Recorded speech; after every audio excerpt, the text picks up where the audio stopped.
He's a Djiboutian Somali, and he's written about Her Isa. Her Isa, he's always talking about Her Isa. He used to love to do that. But what he said was that he thinks, again, he said, in trying to build a united Somalia, or a united Somali region, he said, we're putting the roof before the foundation. And he said the Isa people, of course everybody likes to talk about their own area as being the best, you know, or being successful, but he said the Isa used to be very chaotic after the wars in the 16th century between Ethiopia and Amedranya. He said there was disruption everywhere. And the Isa gradually evolved a confederacy with 3 old tribes or clans and 3 new ones, and they made what they call the Her Isa, a way of promoting reconciliation and governance, and it spreads across 3 different modern countries, right? Djibouti, Ethiopia, Somaliland, Somali regions. And he said, I think every region of Somalia, every region of the Somali-speaking area has its own indigenous state-building traditions, sometimes based on her and discussions and alliances among local people, sometimes using Islamic ideas of governance, you know, like Bardera some of those, you know, unified using tariqa organization, you know. So that we have to look, instead of just at Western ideas of states, we have to look at how Somalis themselves solve their problems and their issues using the elders, using marriages, using treaties and agreements, contracts. And I thought, of course, there's nothing better than the history of Diggle Marifle area, right? That's a perfect example of people building structures of governance that don't depend entirely on who you're born, where you're born, who you're born from. It's not just about clan or descent. It's about making agreements, contracts, bringing people in. The hosts of a particular territory welcome others, you know, groups who are migrating in historically. Sometimes you don't trust them right away, so you say you can use our resources, use our land, use our water. If you behave yourselves, if you're part of the system historically, eventually you intermarry. You pay jointly, and you can even eventually help select the leaders. Isn't that a great system? That's a system of building confederation or association from the ground up. That lesson has to be taught. It's a good lesson, not just for the South, but for the whole of Somalia. Is it possible, as Abdul Rashid of Djibouti was suggesting, that we need to look and encourage a little more knowledge about the different local forms, indigenous, historical forms of governance that provide a better foundation for peace and security than this top-down system does. So I thought, I wish there had been someone giving a paper about my historical ideas of governance and contract making and peacemaking, reconciliation. I knew about it, I had written about it, but I was talking about another topic. I said I should have done something on this. So there's a lot of area where the lessons of the Southern history that we're working on can really contribute to the dialogue in the country today. So I think that was a good thing. Need to do that. Also, issues of land. You know, I've written about land grabs. You all know. I mean, this is one of the ways that Southern Somalis, Somali Bantus, Diggle Marifle people, and even the Benadiris, you know, have been discriminated against mightily. Their land is taken by those with more weapons, and as a result, the traditional customary ways of using land, of sharing resources, has been lost to people with guns. We know that. I'm not sure if the rest of the Somali studies community, people in Somaliland, really know all of this story. You know, when you're seeking justice for yourself, you're seeking equality, whether it's looking for recognition of Mai or recognition of Somaliland or whatever it is, you have to not stop there. You have to say, yeah, we have to acknowledge everybody's right to justice and equality. Digil Marifle, the people of Mai and Bakol, also have to recognize the rights of Somali Bantu and Islet, and all of these minority groups. Our struggle for recognition requires an acknowledgement that others also have rights, So any story that tells of discrimination in land grabs, or in representation in government, or in cultural production, in the knowledge of and printing of languages, every struggle should be the entire country's struggle. Shouldn't just be for ours. We don't want to just be narrow and say all we care about is making Afka Maayga, getting Afka Maayga recognized. No, that's part of the larger struggle to make Somalia, to have the Somali nation, recognized as multilingual and multicultural. Once we do that, then we can say, now let's find a government that includes and celebrates all of this diversity. Okay, finally, I don't want to talk too long because we have maybe some questions here. Let's see, I talked about the cultural heritage channels. I talked about the uses of trying to understand of peace building. Let's see what else I have finally. The role of the diaspora. Hargeisa is attracting many Somalis who live in England or Canada or US from the former, and they come back home and their kids, for the first time sometimes, hear this poetry and language. So the diaspora can be a real agent for change, but they too have to learn. That's why it's important for, I hope we hear later on about when we're building a new university, all right, in the south, in the south, that students there have a task of collecting material, making it available, producing knowledge that the diaspora can consume, and then they use their connections and their publishing experience to spread that knowledge around. I think that's really very important. In any event,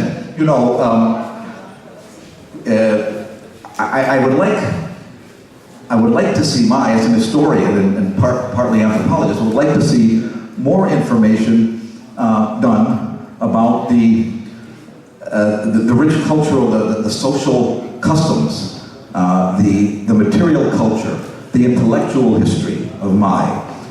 Many years ago, an Italian, Massimo Colucci, did a wonderful book about land holding and power sharing and incorporation in the growth of different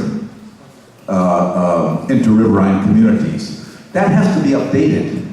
Maybe I'll do it. If I ever retire from teaching, maybe I can get a chance to just translate some of that into English and into Somali. It should be translated into Somali, and just see what's happening today. We know that lots of things have changed, but those ideas about building communities, building trust, building associations, they can be, I think, brought up, and I think people need to know about that. So there is a role. Right now, we know that, you all know about in North America anyway, people are making a lot of attention to Faswai,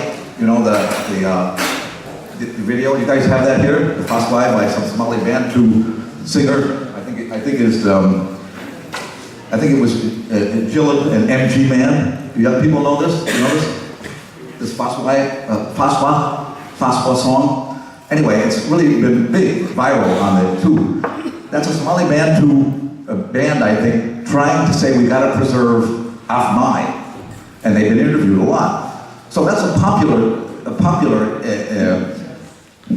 project going on, and it should be accompanied by people who are doing scholarly work to preserve Afka Maayga and having it be known as much as we can. Every conference in America, we should have someone talking about the richness and the history of Afka Maayga. Even I learned something this morning. So anyway, I'm just saying that I think that it was kind of perhaps I was destined to have gone to Hargeisa and then come here right one day after the other.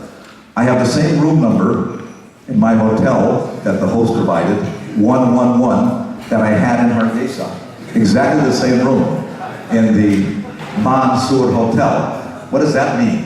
I mean, there's something telling me, giving me a message to somehow try to create some kind of synergy, you know, or dynamism that can connect. The Somalilanders are occupied with their own project right now, and you know, they think that when they give sessions like we have here, people either do it all in Somali or all in English. What I really like this morning is that the two Abdul Qadrs, you know, they both had English slides, and they spoke in Somali or in Afmai, right? In English, sometimes in Swedish, you know. That's recognition that we have a multi-linguistic audience here. We're not just speaking to one or another, we're trying to speak to everybody. That was a good way to communicate. You don't have time to do that for every topic, but I think it shows an awareness that we're in a transitional, multi-linguistic moment, and we should, and the more people we can get on board the project of preserving and promoting my language and culture, I think the better we'll all be. So thank you very much for the opportunity. I'm sorry my thoughts are rambling.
Iskol Maayga Daka Wiiloysinya Eher shay unuwa Yawlaliyo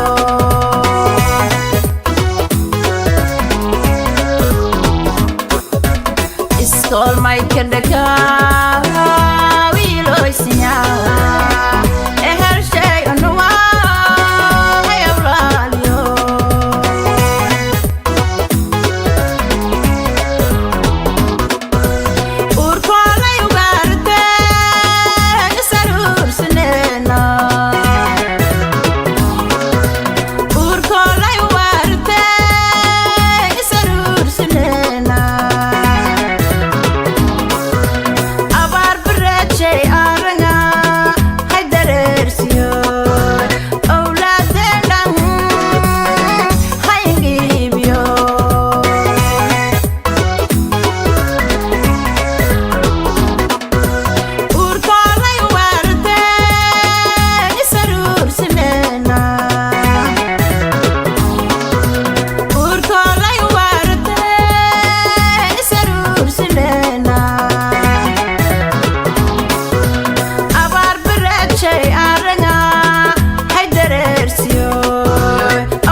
the